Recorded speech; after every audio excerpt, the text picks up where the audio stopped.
سلام مسنون، آداب، خوش آمدید ہر لفظ اردو میں۔ بچے، آج ہم آپ کے نصاب میں شبنم کمالی کا لکھا ہوا حمد، اس کا تفصیل سے مطالعہ کریں گے۔ امید کرتے ہیں آپ لوگ توجہ دیں گے، دھیان سے سنیں گے۔ چلیے حمد پڑھنا شروع کرتے ہیں۔ حمد کے لغوی معنی خدا کی تعریف کے ہیں۔ لغوی معنی مطلب جو لغت میں دیا ہوا ہے، لغت میں لکھا ہوا ہے، حمد کے معنی اسی کو بولتے ہیں لغوی معنی۔ اردو شاعری میں دوسری اصناف کی طرح حمد بھی ایک مقبول صنف ہے، جس میں خدائے رب العزت کی صفات بیان کی جاتی ہے۔ خدائے رب العزت کون؟ ہمارا رب، ہمارا اللہ، جن کی صفات بیان کی جاتی ہے۔ یہاں ہم نے دیکھا اصناف اور یہاں صنف۔ صنف کی جمع ہوتی ہے اصناف، یہاں صفات ہے، صفت کی جمع ہوتی ہے صفات۔ اس بات کو بھی آپ دھیان میں رکھیں گے۔ اردو کے تمام شاعروں نے اس صنف میں طبع آزمائی کی ہے۔ اردو کا شاید ہی کوئی ایسا شاعر ہوگا جس نے حمد نہ کہی ہو۔ کہا جا رہا ہے کہ شاید ہی کوئی ایسا شاعر ہوگا جس نے حمد نہ کہی ہو۔ لگ بھگ جتنے بھی شاعر رہے ہیں انہوں نے شاعری سے ہی حمد سے ہی اپنی شاعری کی شروعات کی ہے۔ کوئی بھی کلام ہو، اس کی شروعات حمد کے ساتھ ہی کی جاتی ہے، چونکہ خدا کے نام سے کسی کام کا آغاز کرنا متبرک سمجھا جاتا ہے۔ جب ہم لوگ کھانا کھاتے ہیں تو بسم اللہ کرتے ہیں، جب نیا کپڑا پہنتے ہیں تب بسم اللہ کرتے ہیں۔ کیوں کرتے ہیں؟ اللہ کو یاد کرتے ہیں، اللہ کا شکریہ ادا کرتے ہیں، ٹھیک ہے؟ اس لیے بلا تفریق مذہب و ملت اردو کے تقریباً ہر بڑے اور چھوٹے شاعر نے حمد میں خامہ فرسائی کی ہے اور اپنے قدرت سخن کا مظاہرہ کیا ہے۔ کہا جا رہا ہے کہ جتنے بھی چھوٹے بڑے شاعر رہے ہیں انہوں نے اپنا شاعری کا جو بھی ان کا شوق رہا ہے، لیکن اس سے پہلے انہوں نے بھی حمد لکھنے کی کوشش کی ہے اور حمد پڑھنے کی کوشش کی ہے۔ خدا خالق کائنات ہے۔ خدا کیا ہے؟ خالق کائنات ہے۔ یہ دنیا، کائنات مطلب ہوتا ہے دنیا۔ دنیا بنانے والا کون ہے؟ خدا ہے۔ وہ قادر مطلق ہے، وہ اکیلا ہے، اس کی ذات یگانہ اور یکتا ہے۔ وہ ایک اکیلا ہے، اس کا کوئی شریک نہیں، اس کا کوئی شریک نہیں۔ چنانچہ حمد کے اشعار میں صرف اسی ذات واحد کی صفات کو بیان کیا جاتا ہے۔ حمد میں کس کی صفات کو بیان کیا جاتا ہے؟ اسی ذات واحد۔ اسی ذات واحد سے کیا مراد ہے؟ خدا رب العزت، اللہ تعالیٰ۔ چونکہ خدا کی صفات کی کوئی حد نہیں بلکہ وہ بحر بے کراں ہیں، اس لیے شاعر کے لیے بہرحال اس بات کی کافی گنجائش رہتی ہے کہ وہ جس قدر چاہے خدا کی بے شمار صفتوں کو بیان کرے، اور دراصل یہی اس صنف کی خاص خوبی ہے۔ حمد صنف جو ہے اس کی خاص خوبی کیا ہے؟ جو خدا رب العزت کی بے شمار صفتوں کو بیان کرنا۔ حمد میں جہاں خدا رب العزت کی صفات کا بیان ہوتا ہے، وہیں نعت میں حضور صلی اللہ علیہ وسلم کی شان میں مدیحہ اشعار پیش کیے جاتے ہیں۔ کیا ہے؟ حمد میں خدا رب العزت کی صفات کا بیان ہوتا ہے اور نعت میں کیا ہوتا ہے؟ حضور صلی اللہ علیہ وسلم کی شان میں مدیحہ اشعار پیش کیے جاتے ہیں۔ حضور صلی اللہ علیہ وسلم کی شان میں اچھی اچھی بات لکھ کر کے ان پہ شعر لکھے جاتے ہیں۔ شعر کی جمع ہوتی ہے اشعار۔ شعر کی جمع کیا ہوتی ہے؟ اشعار۔ ٹھیک ہے، یہاں شعر ہے، یہاں اشعار ہے نا، تو یہ اشعار شعر کی جمع ہوتی ہے۔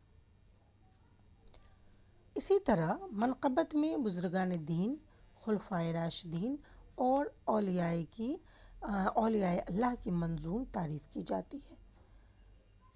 منقبت میں کس کی تعریف کی جاتی ہے؟ بزرگان دین کی، خلفائے راشدین کی، اولیاء اللہ کی، ٹھیک ہے۔ یہاں ہم پھر آگے دیکھتے ہیں قصیدہ میں کسی بھی شخص کے اوصاف حمیدہ نظم کیے جاتے ہیں۔ قصیدہ ایک یہاں ہے، تو قصیدہ میں کس کے اوصاف بیان کیے جاتے ہیں؟ تو کسی بھی شخص کے، وہ شخص جو لوگوں کے لیے اچھا کام کرتے ہوں، لوگوں کو صحیح راہ پہ چلنے کی ترجیح دیتے ہوں، تو اور جو لوگوں کے کام آتے ہوں ان کے اوصاف بیان کیے جاتے ہیں، کس میں؟ قصیدہ میں۔ ٹھیک ہے، یہ کیا تھا؟ پورا ہم لوگوں نے حمد پڑھا، حمد جو شبنم کمالی کا لکھا ہوا ہے۔ اب اس سے کچھ سوال پوچھے جاتے ہیں، تو حمد سے کچھ MCQ آتے ہیں، اس کو ہم لوگ دیکھ لیتے ہیں۔ ٹھیک ہے، سوال ایک ہے، حمد میں کس کی تعریف کی جاتی ہے؟ بادشاہ کی، استاد کی، اللہ تعالیٰ کی، شاعر کی؟ تو کس کی تعریف کی جاتی ہے؟ اللہ تعالیٰ کی۔ سوال دو ہے، اردو شاعری کی اہم صنف کون سی ہے؟ غزل، نعت، حمد، نظم؟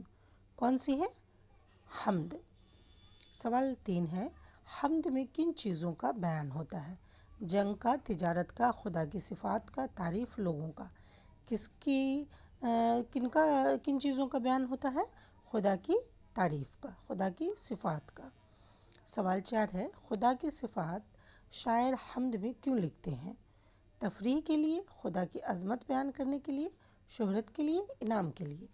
تو ظاہر ہے خدا کی عظمت بیان کرنے کے لیے شاعر حمد میں لکھتے ہیں۔ سوال پانچ ہے، خدا کی ذات کیسی ہے؟ کمزور، فانی، واحد، معمولی؟ ظاہر ہے واحد ہے۔ سوال چھ ہے، اردو شاعری کا آغاز اکثر کس سے کیا جاتا ہے؟ غزل سے، کہانی سے، حمد سے، خط سے؟ تو کس سے کیا جاتا ہے؟ حمد سے۔ سوال سات ہے، حمد میں خدا کی کون سی صفات بیان ہوتی ہے؟ قدرت و رحمت، غصہ، کمزوری، خاموشی؟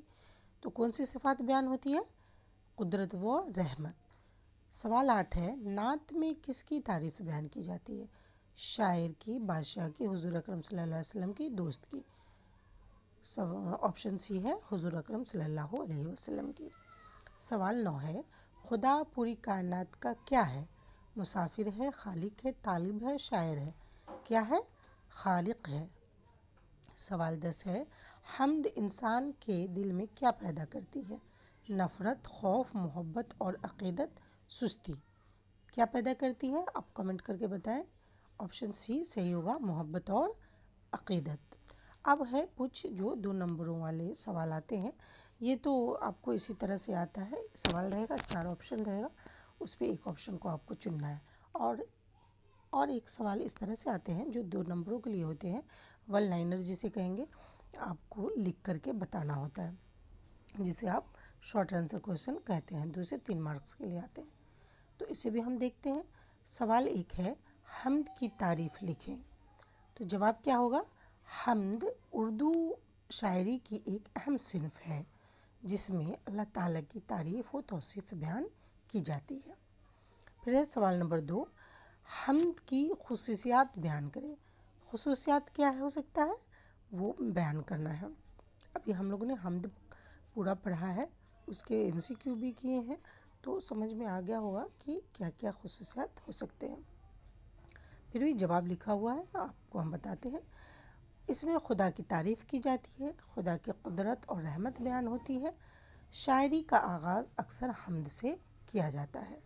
سوال 3 ہے، شاعر خدا کی کن کن صفات کا ذکر کرتے ہیں؟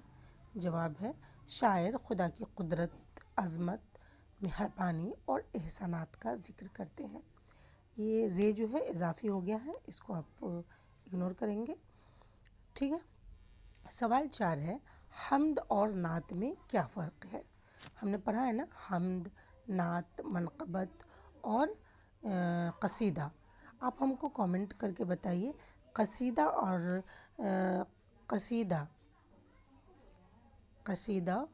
اور منقبت میں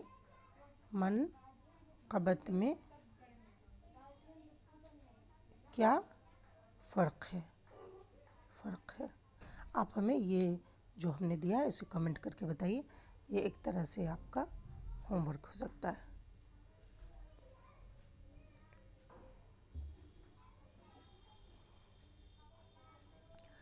حمد اور نعت میں فرق لکھیں۔ تو جواب ہے حمد میں اللہ تعالیٰ کی تعریف ہوتی ہے، جبکہ نعت میں حضور اکرم صلی اللہ علیہ وسلم کی تعریف بیان کی جاتی ہے۔ ٹھیک ہے۔